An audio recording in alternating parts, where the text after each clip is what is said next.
Hello there, welcome to our channel Login Hits again. Hope you are doing fine. I'm back with another tutorial video, and today I'll be showing you how to log into your Jpay account on your computer. And now without further ado, let's dive right into the video.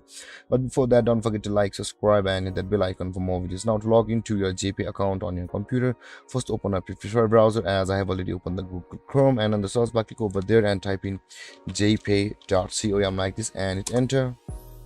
And let's wait for the page to load, and you can see this is the home page of jpay.com. Now to log into your Jpay account, you can see the login option available at the top right corner of your screen. Click on login, and over here you'll be required to enter your email address over here, and after that enter your password over here, and then click on login to sign into your Jpay account from over here. And you can also search an inmate from over here. You can see the new customer starts over here and your free registration, and select your state, enter your inmate ID and click on find. Then you'll be able to find a Jpay teammate. And there guys, this is how you log into your Jpay account on your computer. And if you have any confusions or questions regarding the topic, don't hesitate to comment in the comment section below, and don't forget to like, subscribe and hit that bell icon for more videos. Thank you for watching guys. Peace.